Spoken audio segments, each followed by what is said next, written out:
I guess welcome to our presentation. So our outline for today's presentation, we're starting with a land acknowledgement, and then we're going to go into the history of People's Park, and then why the park matters, then talking about the current situation at the park, and at the end, we're going to talk about our work, what we're doing to stop development, and ways that you can get involved and help support.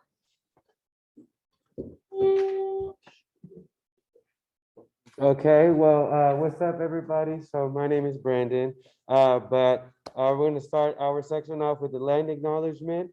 We recognize that Berkeley sits on the territory of the Teach-in, the ancestral and unceded land of the Chochenyo-speaking Muwekma Ohlone, the successors of the historic and sovereign Verona Band of Alameda County. This land was and continues to be of great importance to the Ohlone people. We recognize that every member of the Berkeley community has and continues to benefit from the use and occupation of this land since the institution's founding in 1868. Consistent with our values of community and diversity, we have a responsibility to acknowledge and make visible the university's relationship to Native peoples. By offering this land acknowledgement, we affirm Indigenous sovereignty and will work to hold the University of California, Berkeley more accountable to the needs of American Indian and Indigenous peoples. In case you don't know what native land you are on, you can go to nativeland.ca to search up, and they have a bunch of information across the globe. But next up, we have, oh Lord. I got it, thank you. Yeah, hi everyone, I'm Violet, and I'll be talking a little bit about the history of People's Park since its founding. Again, it was founded on 4/20/1969. Pretty fun. First, I really want to quickly talk about eminent domain. I know it got mentioned a little bit earlier, but basically it's when the government forcibly takes land for its own use. And it can get used in a lot of really terrible ways. And one of those ways is in 1967, UC Berkeley took what is now People's Park by eminent domain. And what it used to be was a bunch of affordable housing. So they basically took a bunch of affordable housing, removed it, they bulldozed it. And one of the reasons they did this was because they wanted to remove a growing hippie and more leftist population that was in that area. And that was like actively opposing the Vietnam War. They really wanted to kind of silence that. And that's one of the reasons that they tried to bulldoze that. So this is just like one part of like a history of displacement at People's Park and in the Berkeley area by UC Berkeley, just to point out. And then something that's really important and noted, I don't know how many of you have heard of Bloody Thursday before? Oh, wow, that's most of everyone. Okay, great. Yeah. So a little precursor is in February of 1969, in response to the Third World Liberation Front, which is doing a lot of action and movement at this time. Reagan declared a state of emergency, which basically let local and state police officers on campus. And this is relevant to Bloody Thursday because on April 20th of 1969, People's Park was built on the raised lot that they removed the affordable housing from. 100 people just came together and made a community space. But this really upset UC Berkeley because they were just mad. And so what they wanted to do was, they wanted to build a soccer field on it to kind of say like, fuck you, like we're gonna build on this anyway, and we don't want you to have a community space, like we're gonna continue to do stuff that isn't actually beneficial to the community. So that plan was about to come into process.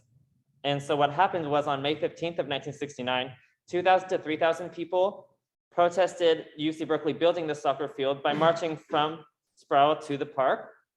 And they were violently attacked and tear gassed by the Alameda and California Highway Patrol Police. 1 person was killed, 48 were arrested, and 62 were hospitalized. And that was in part due to the state of emergency, but it's just like one example of like the state and just like violence against the community just for trying to have a space. And going further into this response from Reagan, martial law was declared after this. Gatherings of 4+ people were banned. I don't know if everyone knows super much what martial law is, but basically it's like a really militarized way of like ruling where there's like curfews and it's just like a lot of police surveillance. It's really, really unsafe. And over 2,000 National Guard troops were sent to Berkeley. And so people really protested this, and 800 mass arrests were made. And then this all comes to like a really evil climax on May 20th of 1969, when Reagan literally tear gassed the entire city of Berkeley. And it's not even the UC, it was literally like all of Berkeley, which is really sick. And it's also especially sick because a lot of Berkeley is Black, brown, and low income. So it's really evil because they literally tear gassed the entire city, like just incredibly unsafe. And this response was actually widely supported. It helped Reagan get the presidency because he was the governor of California at the time. Yeah, people thought it was like a great response to all the protests. So again, like people literally supported this violence. So just another example again of like how the UC and the state together function to really stop community movements. And the aftermath of all of this is that the UC Berkeley Senate decided the park would be leased out to the city for communal use instead of being built on, which was, you know, a temporary win. And then the university has since then attempted to build over the park several times. It's always been unsuccessful, though people have always resisted. So again, like, you know, our work is like a part of a history of resistance. Another thing that the UC does though to kind of resist the community being built at the park is they'll constantly destroy the free box, which is basically this resource box at the park that people would have like to be closed and just a lot of resources that people could kind of take whenever they needed them. UCPD would constantly come in and destroy it, which is literally pointless because it's literally just a community resource. So there's really no need to destroy, like it's literally just helping people. But again, they hate the park and they don't want it to exist. So just a really quick note as well, the park is actually listed in the National Register of Historic Places, which is really cool. But that's all for the history. I wanted to ask really quickly, does anyone have any ideas or any comments about why the UC fought against People's Park so strongly? Because they hate poor people. Yeah. Yeah, exactly. Did we check the chat? Yeah, let me check. There's no one. No one? No one? Oh, okay. Okay. Does anyone else? Also about the tear gassing thing, there were kids outside when that happened, so there were like whole like grades of kids who went to the hospital. That was awful. And also about the tear gassing too, like they happened like right outside. If any of y'all ever had a class in Wheeler Hall, like the helicopter was going everywhere across the glade, in between the buildings. Yeah, no, it was ugly, you know, on top of just like, and every type of pig was out there, you know, California Highway Patrol, Alameda County, Berkeley PD, et cetera. Yeah. They had UCPD from different UCs too, like across the street, like UC Santa Cruz. Yeah, I think UCPD for Berkeley was founded like in 1940 something. It's one, I know it's the longest. UC Berkeley was the first one to establish its UCPD. UC police was said to be national scrutiny in China to create the fascist government's police spies as well. Oh my God. Yeah. Not UCP specifically, but like Berkeley police. I mean, hey, we could have a whole conversation about that. Yeah. Well, nobody else had any comments about this. I think we can move on to the next section. You wanna go ahead, Brenton? Okay, so thank you, Vi, for getting that going. Jesus Christ, can this stop doing this, please? Can you help me? Yeah. So let me close this fucking letter because it's not good. Sir. Just quick, maybe. Okay, so first things right is I wanted us to understand why the park matters on a far bigger political sense, okay? And so first things first, we have to understand the foundation to the university, foundation to the country, right? Foundation overall as to what motivates and what are the logics behind these processes. And so that is based on settler colonialism.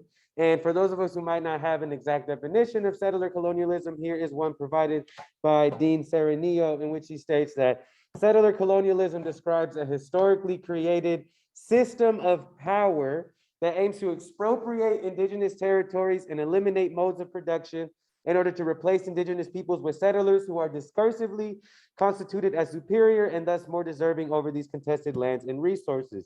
Basically, that's a mouthful, but the main things to get from this, right, is that it is a historically created system of power, Okay, it's not about any of these individual actions or any of this bullshit. It's about a system of power at the bare bones, right? Whose goals is ultimately to dispossess indigenous territories and remove them from their modes of production, being economic modes of production, cultural modes of production, religious modes of production, right?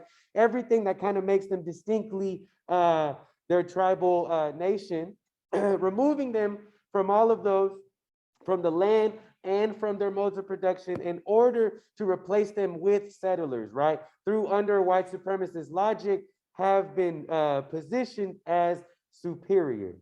That makes sense? Everybody following along, Zoom cool? And so, Jesus Christ, can this just like three? That's, oh my God. Okay. And so continuing on that, right? Here's another quote from the Dean Serenio, in which he says, because settler colonialism is never a finished project, these organizing logics operate through a complex unity of power relations that necessarily rely on recurrent processes of settler accumulation by native dispossession.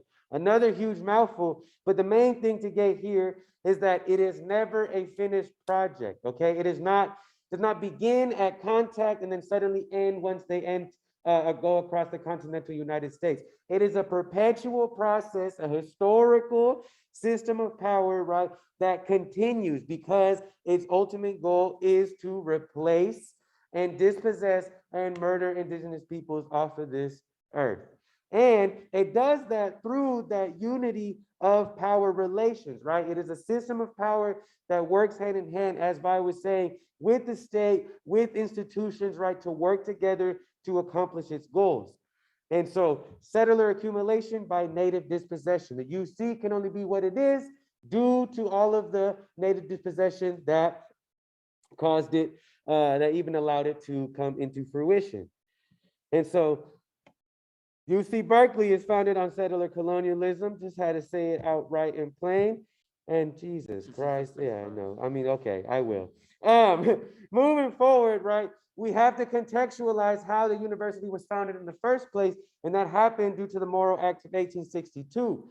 But before that, we got to understand that pre-contact in the indigenous Californian population was at upwards of 310,000 peoples, right, with hundreds of thousands of tribal nations, distinct communities across the state.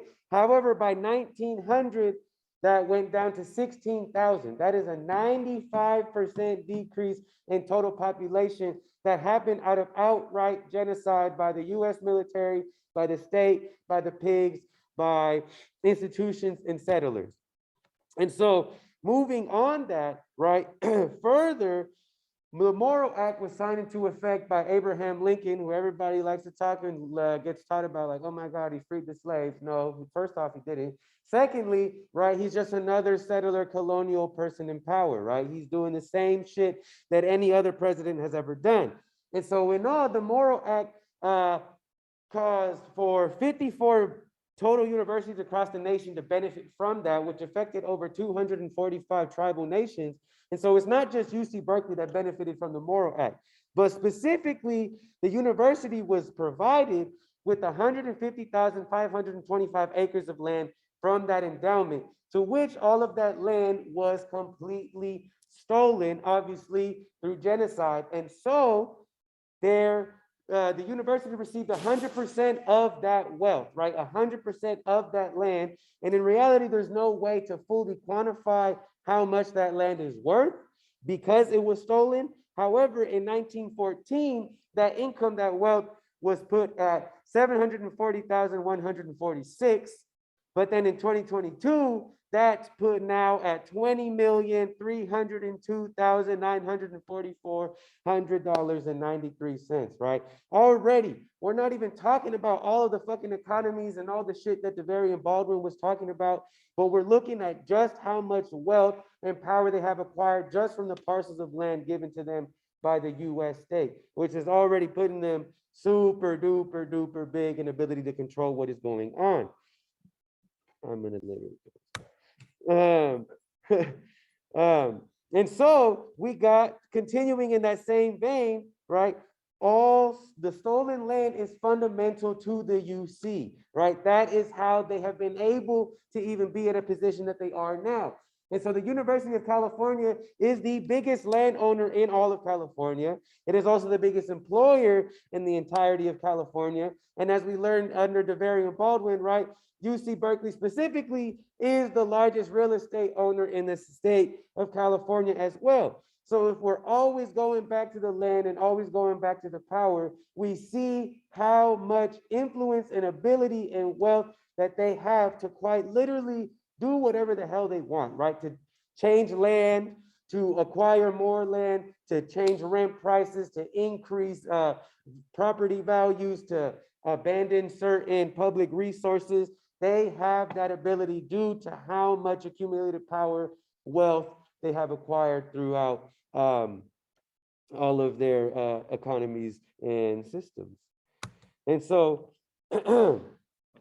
moving forward, right, that UC expansion, we got to zoom in a little more and look at Berkeley specifically, right? They employ about 25% of the total Berkeley population, making it the biggest employer in the city as well.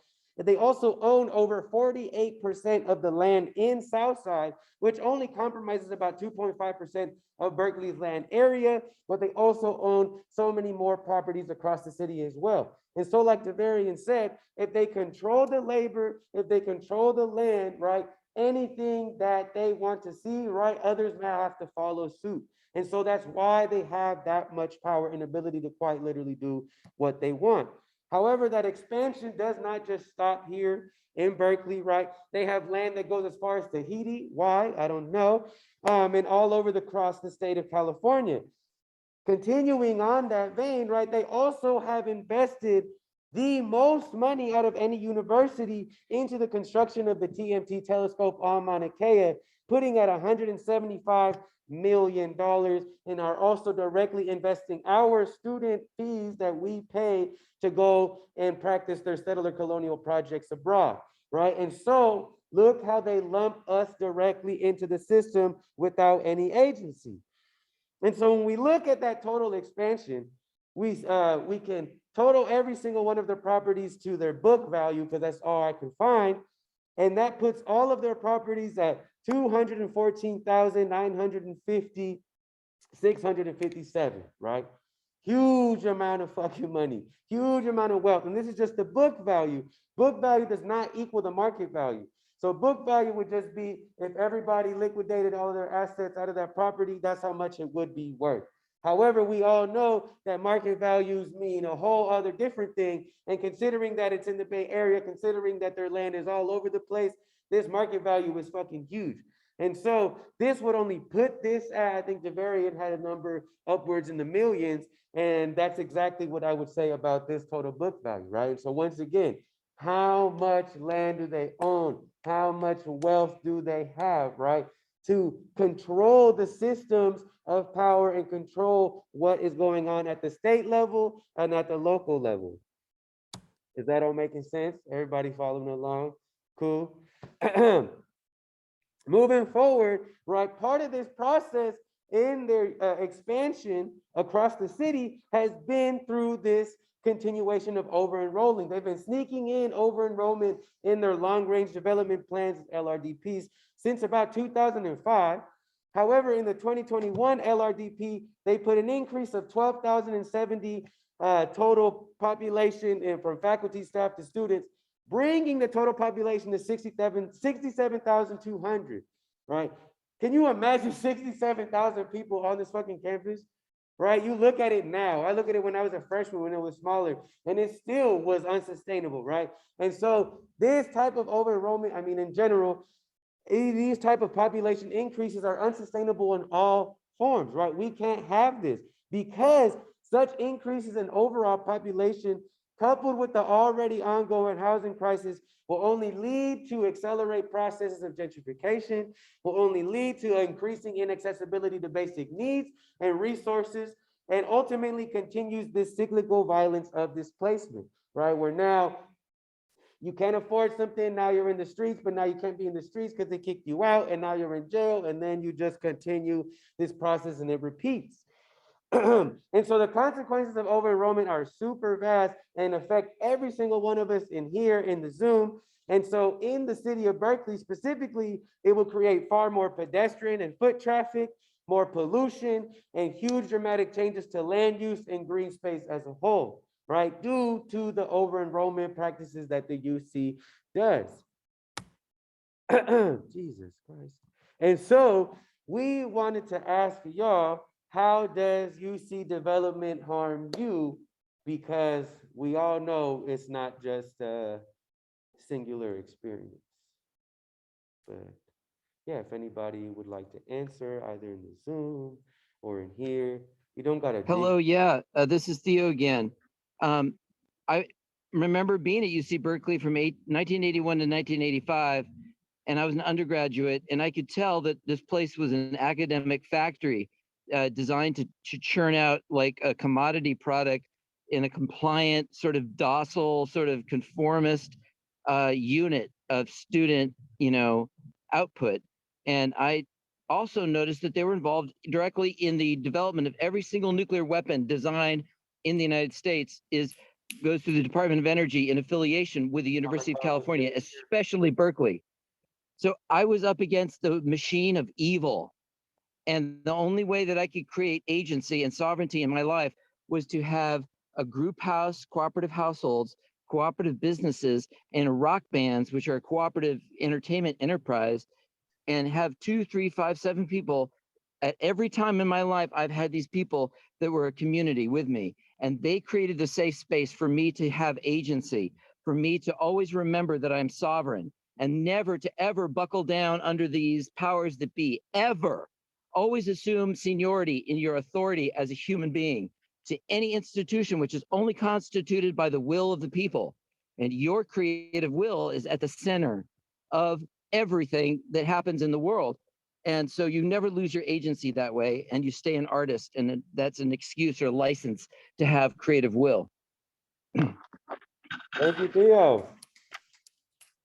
Does anybody else have anything they'd like to say or add? I mean, because I know we're all, at least the majority of us are students.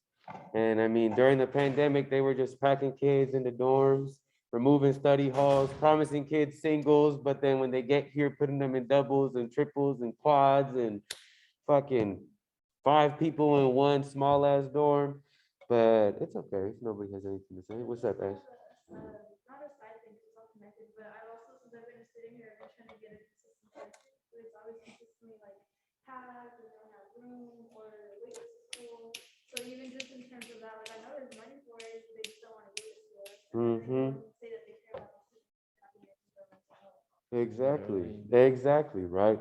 Just look, we didn't even go into any of their economies, right? But looking at just how much wealth they have from just the land itself, and yet they deny you scholarships. They take away your scholarships because you got too many. They don't give you housing. You don't have access to your classes. You can't go to CAPS. You can't get food. The dining hall food is garbage, right? Et cetera, et cetera. The problems just go on. And so we have to see how all of these things are very much so linked together, right? Nothing exists inside of a vacuum. And so going back to the original definition, it's all about this complex unity of power relations, right? Always go back to the land, always go back to the money, and always go back to the power. And on that note, we will transition into the current situation at the park. If the slide would move. We'll get there. All right. Yeah, thank you, Brandon. So next I'm going to be talking about like what the park is looking like today, what the community there is like right now. And then I'm going to be talking about the development that the UC has proposed and like how that has evolved and changed over time. So yeah, give me one sec because I just like to see how long I'm going. Anyways, so I just want to start by saying that People's Park has always been a center of community resources and mutual aid. For 53 years since it was founded, people have always come into this park to organize, to resist, to take care of each other, to build communities of support, communities of resistance against not only the UC, but all these other forces that are related, which Brandon was just talking about, and People's Park has always been like this since 1969. And it continues to be that way today. The community there, right now, there's a population of about 50 to 60 people who live there, unhoused people. It's an encampment. But there's a lot more than just those who come in every single day for resources, for food, water, clothes, tents, bedding, all kinds of things that you need to survive. The park community has norms that are community generated and community controlled, about like what type of behavior is acceptable, like how to respect other people's space, things like that, which are enforced by the community. Like, additionally, the community shares information with each other within the park community, as well as throughout all of Berkeley. There are whole networks of unhoused communities who transfer not just information actually, but information, resources, materials to and from each other. It's very fluid. And there are also mutual aid networks within the park community, as well as across like all of Berkeley, all of the Bay Area. These communities are really, really important and very central to Berkeley. So some of the orgs that do mutual aid, there's definitely more than these, but these are some of the most consistent ones. Defend People's Park, we do all kinds of mutual aid. Honestly, we do kitchen shifts 3 times a week where we're serving hot food. We get donations, and almost all of our donations go to things like tents, sleeping bags, food, water, stuff like that. So we kind of do all different kinds of things. Food Not Bombs, that's a little carrot. They give vegan meals every day. The United Sikhs, and there are other religious groups that come in like once a week or so and give out food. There are groups like Berkeley Outreach Coalition, Berkeley Free Clinic, Berkeley Need, the Needle Exchange, which do harm reduction for people who use substances. And then there are other groups like Suitcase Clinic and Dorothy Day House, and some other ones that provide like basic need resources like clothes, tents, sleeping bags, that kind of thing. So people really can get everything that they need from the park. And it's just really important that everybody understands like that people literally survive by being at the park through the park community. But we don't want y'all to just take our word for it. Everything that we do, we are trying to center unhoused residents of People's Park. We are always trying to prioritize their voices. So we wanted to share some of their thoughts about the park, what the community is like, and what they want for the future.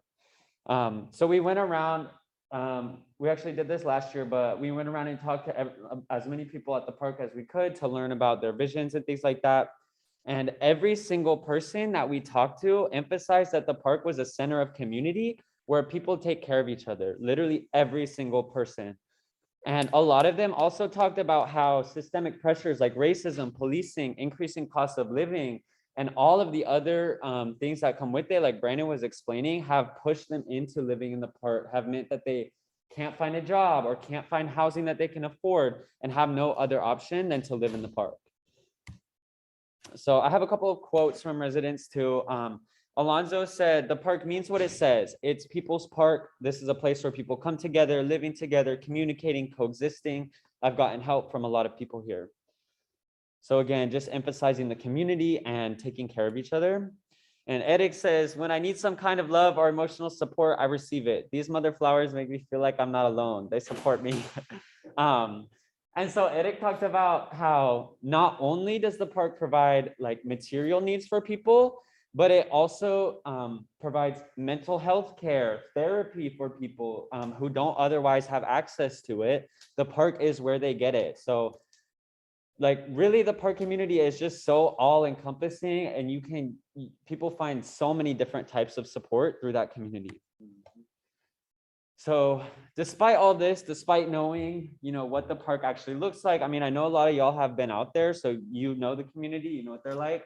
But the UC still tries to make us believe that the park is dilapidated, dangerous, a center of drugs, violence, and crime. But what you have to understand is that these images are intentional and the UC is creating them through the policies that they have for the park. So for example, the UC does not give a shit about the facilities at the park, like the bathrooms, the running water, electricity. Those are always like not working. They're so inconsistent. People rarely have access to, the bathrooms are just never clean. There's only one social worker for the entire park for all 50+ residents. Everybody there has really incredibly high needs. And there's one person there, and he can't get all of the resources that he's requesting because his funding is limited too. Like he can't even provide tents or sleeping bags to people in the park on the regular because his funding is so limited. And on top of that, the park is over policed. UCPD is in there every fucking day. You see the warn me messages, and unhoused people are criminalized. There are laws that technically apply to everybody, but are only enforced or selectively enforced against unhoused people. And it just creates this cycle where unhoused people literally can't catch a break. And so you just have to think about, does the UC treat any other properties like this? Like, is there anywhere else on campus or any of those other many properties that the UC owns that look like the park? And then think about, why aren't they maintained? Think about who lives there, how much money they have, what they look like. And it really just tells you everything you need to know, because you look on campus, everything's nice, maintained, well kept. There's Wi-Fi, bathrooms, running water everywhere. And then you look 3 blocks down to the park and they have nothing. And it's just clearly intentional, and it creates, because of the UC's neglect, it allows the park to degenerate, to seem dilapidated. So the UC Berkeley and UCPD specifically have a lot of different modes of propaganda that they use to create these images. But when you look at the actual data, it doesn't show that there is higher crime at People's Park. Y'all know that from the Kahoot. Come on. Yeah. So just a warning before I get into this, I am going to be discussing sexual assault. So do what you got to do. Take care of yourselves. But one of the very first pieces of propaganda that most students coming into the UC receive is during their orientation. They actually tell students to be wary of the park, to stay away from it, that it's a dangerous place. Everyone is doing drugs, things like that. So before people even have the chance to come to Berkeley and visit the park, they're already being told to stay away, and that gets into students' brains. It is effective. Kenny is another resident at the park, and when we were talking to residents, he was saying that he's interviewed a bunch of Cal students, and all of them said that they have been told to stay away from the park. So even the residents at People's Park understand that the UC is creating these images of the park and of the people who live there, and they understand the harm that causes, because when students believe the UC's lies about the park, they're not going to care. They're not going to support the residents there. They're going to support development there. And even the people living in the park know exactly how that process happens. So the UC also sends out warn me alerts, like allegedly to keep students safe, warn them about crimes and things like that. But this is also a really important tool for the UC's messaging to send out their propaganda, because it does go to every single UC Berkeley student. So between April and November of last year, UC Berkeley Warn Me sent 59 alerts from UCPD or reporting crimes. And out of those, 10 of them specifically mentioned crimes or police activity at People's Park. So that's a full 17% of the crimes that UC is saying are happening at People's Park. But when you actually look at the data, you can see it's not true that 17% of crimes are happening there. It's really not true at all. You can see this is UC Berkeley's own report, their 2021 Annual Security and Fire Safety Report. And in 2018 and 2019, UC Berkeley reported more sexual assaults, more robberies, more drug abuse violations on campus than on all UC non-campus properties. Right. They also reported there was more sexual assaults in student housing alone than on all UC non-campus properties. And remember, the UC is the biggest landholder in California, right? So think about how many non-campus properties they have, and the People's Park is just one of them. And there are more crimes happening on campus and in the dorms than at all of those properties combined.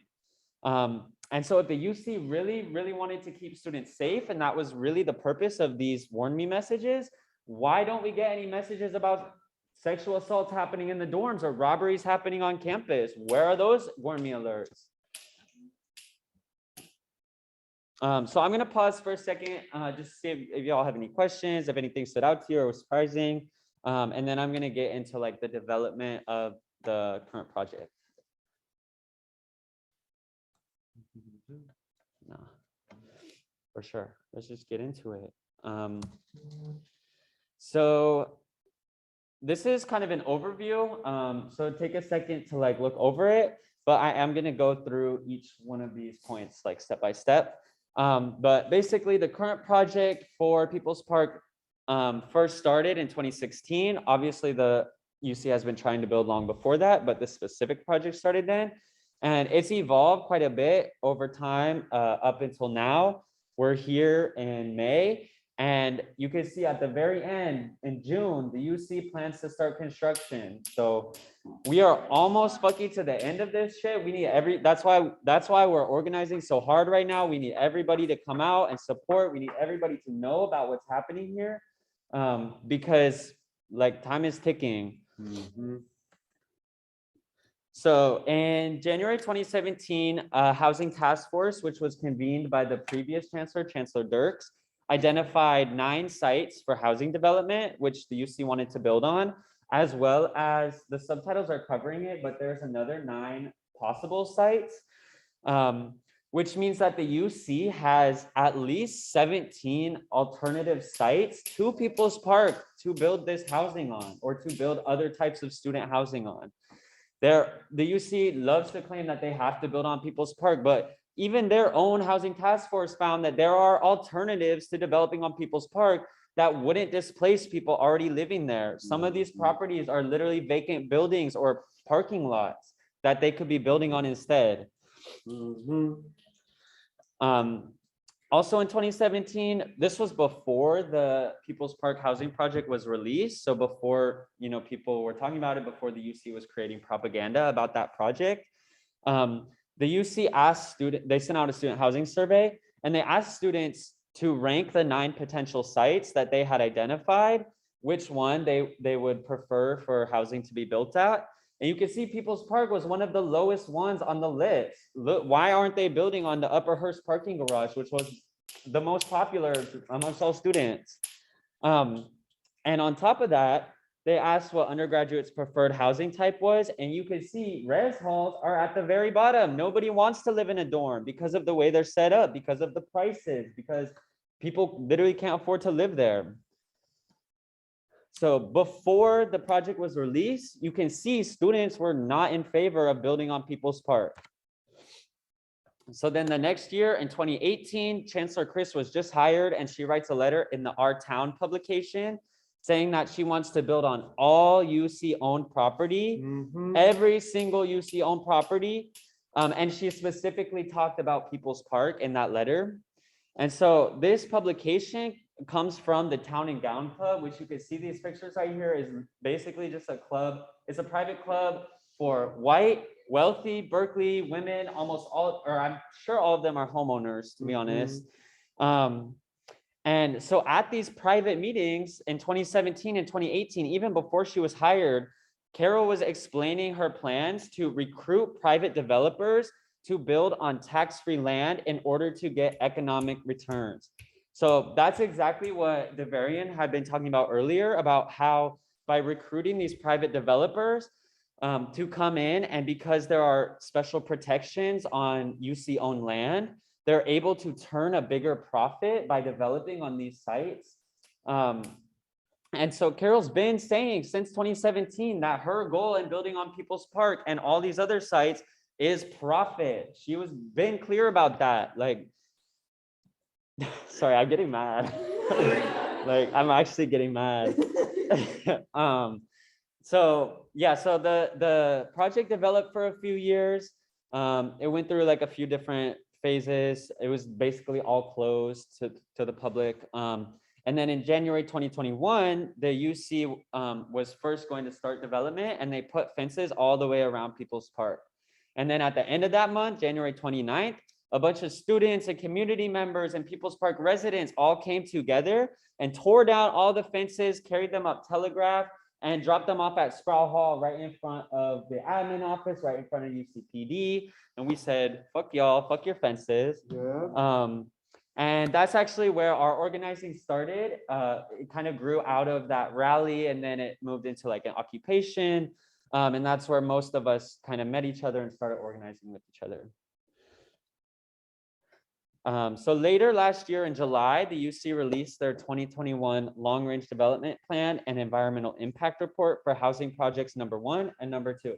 So housing project number 1 is the project at 1921 Walnut Street, which the variant also talked about, which is, like he said, it's over 100 years old, a rent-controlled brownstone building that was already full of tenants. And the UC last year demolished the entire building, evicted all of the tenants, and now they're going to be starting development, building those student housing there. Housing project number 2 is the development on People's Park, which I'll get into the specifics a little bit more in a second, but basically they want to build around 1,100 units of student housing, along with around 100 units of affordable housing on People's Park, destroy the community. And the environmental impact report claimed, let me introduce the environmental impact report. The environmental impact report is supposed to identify and address all of the potential negative impacts of a project. And the environmental impact report for both of these projects claims that they would have no significant impact on population and housing, public services, and parks and recreation, among other things. But like, I wish somebody could make this make sense to me, how a project that will destroy a park where there are lots of public services to build student housing has no significant impact on housing, public services, and parks. On top of that, the environmental impact report also mentions that the LRDP update projects a campus population of 48,200, which is an increase of over 3,000 students from the previous year. And they put this into this environmental impact report for housing projects, which is a completely separate project, because that way they can enroll more students without actually investigating the environmental effects of the increased enrollment. And the UC has been doing this for years, slipping these enrollment increases into LRDPs that have nothing to do with enrollment, to get away with increasing enrollment again and again and again. And so this has actually led to 6 lawsuits being filed against UC Berkeley just since 2019, which have all been related to over enrollment and proposed developments. So every single one of these lawsuits are based on the UC violating CEQA, which is the California Environmental Quality Act, for one of 2 reasons: either inadequately identifying and addressing environmental impacts of proposed developments, or slipping enrollment increases into unrelated EIRs, which, as I just mentioned, the UC did both of those things in their EIR for People's Park.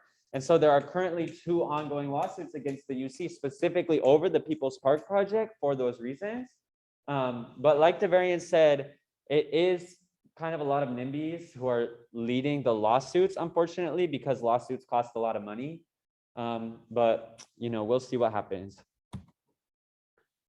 So then in September of last year, the regents voted to approve the People's Park development with minimal community engagement. We would, like our organizing group, we would be trying to log on to the regents meetings to give public comment, and our time would be so limited, hardly any of us would get to speak. And even when we did get the chance to speak, the regents would never respond to us or even act like or even acknowledge that we had spoken to them. So this project has just been completely disconnected from the beginning, but it's a $312 million project with 2 private contractors, Capital Strategies, like the variant talked about, to build student housing, and Resources for Community Development to build supportive housing. And the north wing of the student housing is planned to be 12 stories, which is taller than all current student housing and taller than most of the buildings on South Side. That same month, the UC released another survey. This one was specifically about the People's Park project. And this was after the UC had started creating propaganda and putting out images and models of how nice the park is going to look after they build on it and how they're going to preserve like half of the green space as if it's not going to be over policed even more than it already is. And so this survey found that 56% of respondents supported the People's Park project. And when presented with basic information about the project, support increased to 64%. But the Daily Cal editorial board actually noted that 18% of the students who were surveyed had never lived on campus and responded saying that. Another 16% were sophomores and over 40% of them were transfer students. And this was a year and a half into shelter in place. So a lot of those sophomores and transfer students had never been to Berkeley campus, had only gone to virtual classes, have definitely never been to the park or had the chance to see the park. So it's already biased because of that. And on top of that, the Daily Cal even said survey questions were not phrased in an unbiased manner and did not present perspectives or concerns from groups that opposed the project. So even with all of these issues with the survey, even with the UC including propaganda in the survey questions, they still only got 56% of people to support it, or after they heard the propaganda, 64%. And those are mostly students who don't know what the park is. And so it's clearly still not a popular project. So then March of this year, the UC released a new plan to provide housing and services to all park residents, which has honestly been one of their most effective pieces of propaganda since this project started. So the UC promised 18 months of temporary housing at the Roadway Inn with housing navigators to facilitate permanent housing, free daily meals and services, staff from Abode Services, which is a housing nonprofit, to provide a safe and secure environment, and a daytime drop-in center with resources and services called the Sacred Rest. So all of this shit sounds real nice. It looks good on paper. It's very appealing to Berkeley students who, you know, want to act like they care about unhoused people and want to act like they're hella woke. But obviously we don't trust anything the UC says. At this point, nobody should. So we actually looked into the reality of these promises, and it's honestly really fucking scary. Yeah. So the first promise, 18 months of temporary housing. Well, first of all, the roadway is already occupied by an unhoused community who is evicted from the Seabreeze encampment last year, and those people will all be displaced to make room for park residents. So the UC is really just offsetting their displacement of unhoused people to somewhere where Berkeley students, it won't be as visible to Berkeley students or to the Berkeley community, but they're still displacing the same number of unhoused people just the same. On top of that, there's only 42 rooms at the roadway, but over 50 to 60 people who live at the park, and even more who come every single day for resources. So there's not even enough room for everybody at the roadway. And just to top it all off, a lot of unhoused people are on this pathway to housing, working with housing navigators for years or sometimes even decades before they ever get permanent housing. So it just makes no sense for the UC to expect all 50 plus residents to get permanent housing within 18 months, when many of these people have already been on the pathway to housing for much longer than that. And a lot of them face barriers like substance addictions, or, you know, disabilities, things like that, which will make it even harder for them to get permanent housing and make the process even longer. So this one's really got me fucked up, but the UC says that they'll have staff from Abode Services to provide a safe and secure environment. The roadway is secure the same way that prisons are secure. Residents who stay there don't get their own room key. They have to abide by strict 10 p.m. curfews. If they're not home by 10 p.m., they get locked out of their room until the morning. They can't have any guests in their room, and they're punished for not following arbitrary rules like these ones. And then there's a bunch more that are included in their contract, which they're forced to sign upon living there. And for many people, you know, a lot of people are not in the correct mental state to be signing contracts like that, and they are forced into it because they don't have any other options. Additionally, sometimes there has been an example, at least one, where the roadway staff locks somebody out of their room with all their stuff inside until they sign their contract, which is not only fucked up, but it's literally illegal. It's called signing under duress, and it's illegal to make people sign contracts in situations like that. People who are staying at the roadway right now have said that the food is worse than jail food, and they report that they've been routinely abused and mistreated by abode services staff. People have had the cops called on them. People, like I said, get locked out of their rooms. People get punished or rewarded based on how well they're following the rules, which are made up by the roadway staff. And the conditions at the roadway have actually gotten so bad that Senator Nancy Skinner's office is investigating Project Roomkey, which the roadway is one part of Project Roomkey. It's a bigger project for getting, it's mostly temporary housing for unhoused people. But because her office funds Project Roomkey, and the conditions specifically at the roadway have gotten so terrible, she's investigating it along with Where Do We Go Berkeley, which is an organizing group that works with those residents. And they're gonna be releasing a report within the next couple of months. So just keep your eyes out because it's gonna be scary. And then the last promise is a daytime drop-in center with resources and services called the Sacred Rest. So like at other daytime drop-in centers, everybody in there and everything that they're doing will be surveilled and policed and monitored. It's not going to just be a community space like the park is. And on top of that, it is a private center being run privately by a church, the Presbyterian Church. And a lot of people have said that they're uncomfortable with that, which makes sense. And they don't plan to use the services there. So it's really not providing the things that residents of the park are asking for, or the things that they want, or the things that anyone would want, honestly, because who the fuck would want to live in a place like the roadway? So we also have a short video. We put this out on our Instagram, so some of y'all might have seen it, but it's a video of us like talking to residents, telling them about the UC's plan and hearing what they think about it.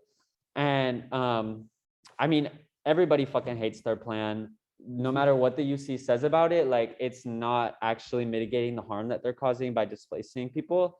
So yeah, I'll just play this video. UC Berkeley Chancellor Carol Chris recently released a new plan for unhoused residents of People's Park, which the UC plans to destroy in order to build student housing. Sorry, I'm trying to full screen. Please. Please. I don't know how. Oh yeah. Make them smaller. UC Berkeley Chancellor Carol Chris recently released a new plan for unhoused residents of People's Park, which the UC plans to destroy in order to build student housing. Right. The new plan includes an 18-month lease agreement on 42 rooms at the Roadway Inn and development of a new daytime drop-in center, as well as partnering with local organizations to provide food, services, and housing navigators. Residents' response to the new plan was clear. This university is full of shit. I think they calm these people. I think they're tricking them. This is all an attempt to save face for the university, so they seem compassionate, so they seem like they're doing something. UC Berkeley has a long history of breaking promises at People's Park, and residents there see through the UC's facade of generosity. Park residents have almost unanimously rejected the new plan because they know what these services will look like. We could use the roadway as it is now because it's currently being used by the city for projects. There's going to be curfews, no doubt. People currently can't bring guests to the roadway. I imagine that's going to be similar. I mean, it's going to be run like a shelter. And that's what drives people out of shelter because that shit sucks. It's easier now to have poor people inside, being what they can watch it now, all the technology side, than it was to keep them on the street. 18 months gonna go about fast. And after that, what you gonna do? They ain't gonna give you no free rent. So oftentimes people are left in limbo for years, sometimes even decades, I've heard, where they're still on that path to housing.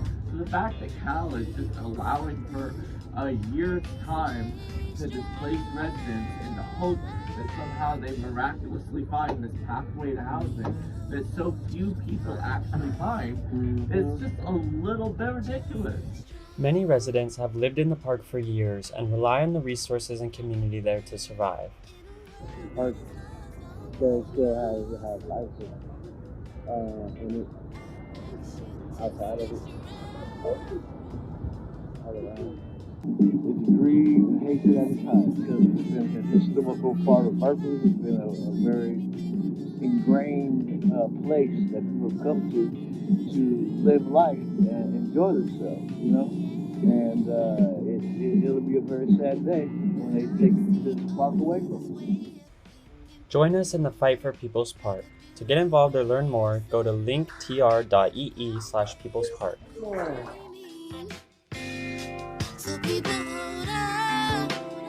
Yeah. So again, it's not just us saying this, like everybody at the park is saying the same things as us. And that's why we are saying it. Because again, we center all of our organizing around the unhoused community at the park. So now that you understand the whole project, hopefully you'll understand why we're against development. Hopefully you are against development. And these are some of the other organizations that have come out with statements saying that they oppose development. There's actually more than this, but this is just a list that I put together for this and put them on the slide. So you can see, like I said, there is still a lot of support for People's Park, and there is still a lot of resistance to this project. But the problem is that the UC just has so much fucking money and power, like everything Brandon was saying, that it's going to take a lot of work to actually come together and defend the park. So that's it for my section. Hopefully you learn a little bit about the park, and then Violet's going to talk about really quickly about the work that we've done over the last year or so. Yeah, that's great, dude. Fantastic. Good work. ¿Qué pasó? I think Theo said something. We didn't really hear you, Theo. I just want to say that was a fantastic presentation. It gives me a lot of inspiration. I'm so glad that you guys are so on it. And I look forward to continuing this relationship, because having solidarity across encampments is obviously the way forward. Exactly. Thank you, Thea. Yeah. All right. Thank you, June. Thank you, Brandon. Yeah, like June said, I'm just going to talk a little bit about our work really quickly. Kind of both a little bit of the history, and then also what we're doing now and what we're continuing to do into the future. So, there we go. Okay. So how do you remember when we did an occupation last year? Not super many. Okay. Well, I will be talking about it a little bit. Basically, we were at the park 24/7 from February to March of 2021. So I think we literally had like tents and like cots, and people slept overnight and to cop watch. And we were basically there all the time. And we did a lot of services too. We weren't just there. And we had a lot of reasons. Obviously, if some of you have heard about it, you may be wondering, why would we do something like that? There are actually a lot of reasons. So one of the reasons that we did it, one of the main reasons, was first, the UC was basically trying to collect soil samples on a very specific part of the park so that they could keep building. They needed them for like their blueprints or something. So we started the occupation to kind of on that specific part of the land to stop them from being able to collect them so that it could slow development. And that was successful because it definitely slowed development for a little bit. But another big reason that we did that, it wasn't just for the soil sample collections. It was also to develop relationships with residents and distribute resources to them.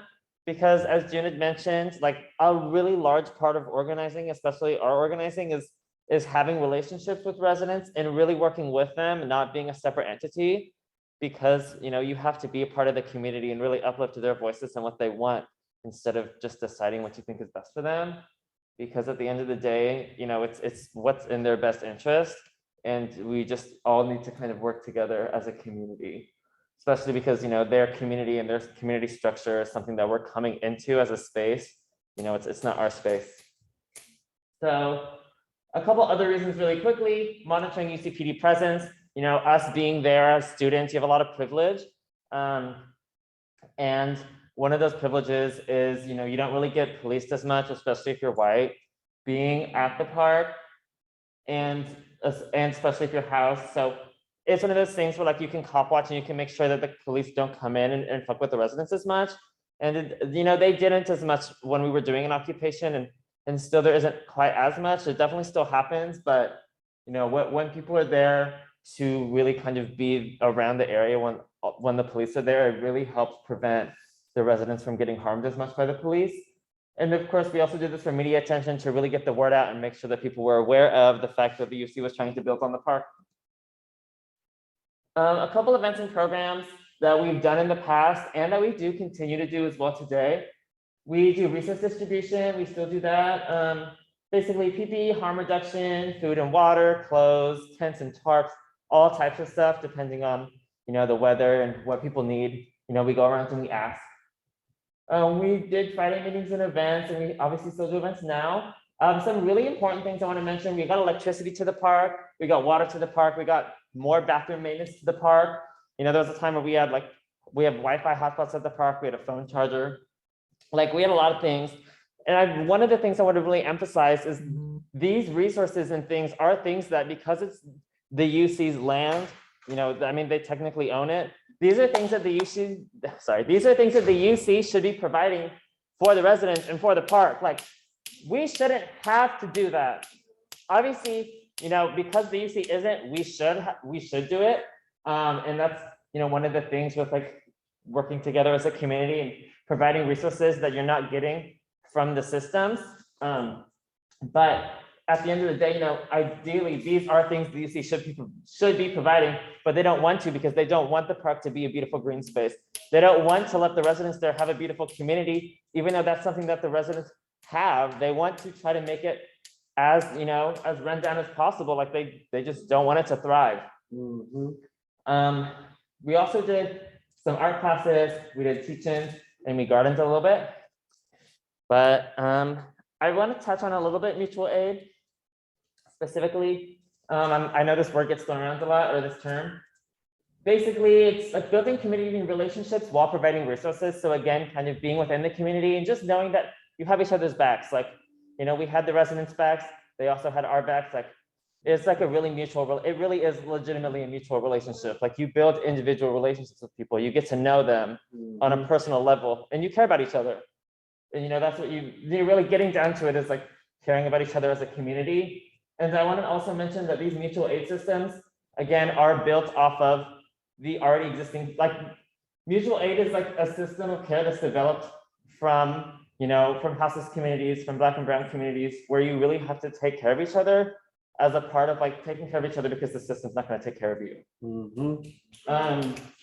So again, it's centered around community needs and it's building alternatives to institutional neglect.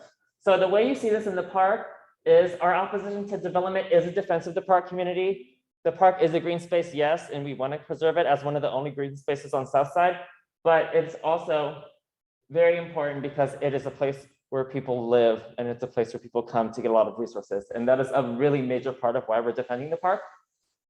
Also, our mutual aid at the park is a continuation of a long history of mutual aid at the park, both by the residents and from a lot of other organizations.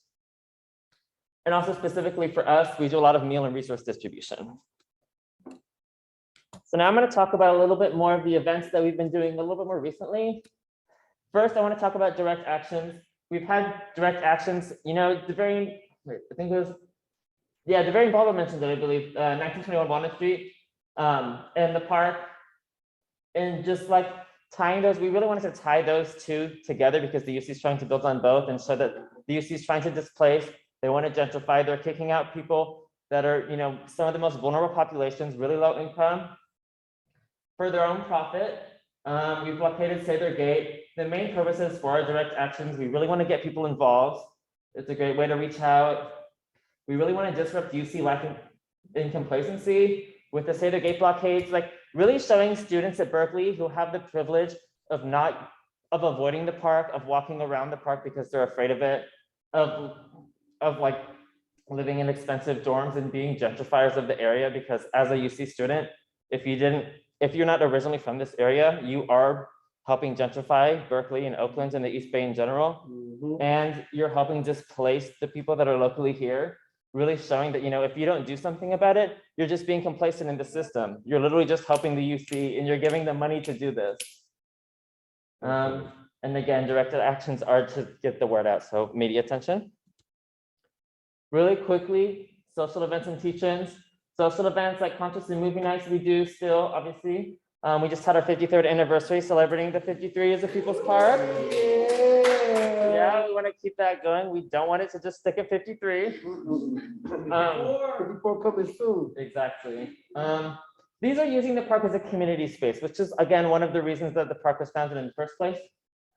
And teach-ins like this one, we really just want to focus on talking about the park and why it's important, the residents, the green space, all of that, the like collective struggle in its history. The UC's real motives for building on the park for profit and to displace communities. Learning myths about the park. The park isn't actually this dangerous place. It's not this place that you should be afraid of. It's actually a really beautiful community. And then what you can do about it, which is what I'm going to talk about right now. So there are a couple ways to get involved, and they're really flexible. And so even if you don't have a lot of capacity, we do have different ways that you can tap in with us.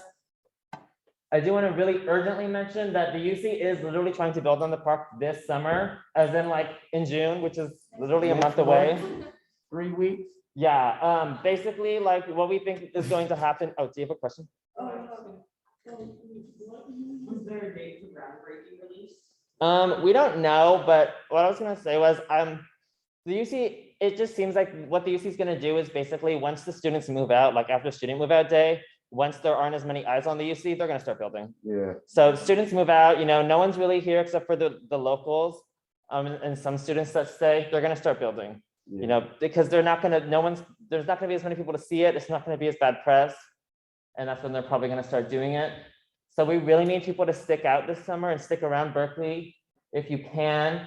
It's just really needed because we need as many people to show up physically at the park if they can to help us resist the UC building and to just help us make sure that the park stays for years to come. Now, if you want to pull out your phones, if you've signed in already, you're already connected to this. If you've already taken with this QR code, it's the intake form one, it's over here, I think, somewhere on the table. Oh, right, thank you. Basically, it's a general volunteer form. Even if you're not entirely sure if you want to volunteer or have the capacity, you'll get connected to our intake team and we'll talk to you and kind of answer any questions you have because we really want to make sure that we can make it so that you're able to work with us regardless of your capacity. But you can also use this to be connected to regular volunteering, or if you want to get more involved and join a committee and actually, really help us organize and get work done. We definitely need a lot of help with events and media. Events is one of the main things we're working on right now. Really, planning just a lot of events to really get the word out and also just, make sure that we really spotlight the park. Something I really want to bring up, volunteer orientations. We meet at the park every once in a while to do volunteer orientations. We have one this Sunday, May 8th at 12 p.m. Please come out if you have any questions or want to learn more about volunteering. We're going to talk about all the committees we have. We're going to talk about a bunch of ways that you can get involved. It's a great way to not only learn about it, but also we'll be at the park. So, you get to kind of be around at the park. It's a great opportunity for that.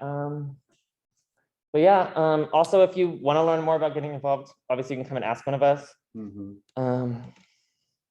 But yeah, that's it. That's it for our presentation. Really quickly, I want to plug all of our social medias. We have an Instagram, a Twitter. We also have a Venmo. And with Venmo donations, I want to mention all of our money goes immediately to getting residents resources, I think like tents, clothes, food, water, tarps, blankets, and stuff. They also go to supporting our programs like the kitchen shifts where we serve meals every week. And they also go to our events. So, we don't take any of this money. This all goes back to the residents and to the, all of the work that we're doing for the park. And if you tip us $20 or more today, you can get a People's Park tote bag or a shirt. I don't know if we have them on us right now, but we'll make sure that we get it to you. And we have lots of colors. So, But yeah, thank you so much for coming out. Thank you all so much for sticking around. Yay! We really appreciate All power to all the people. Power to the people!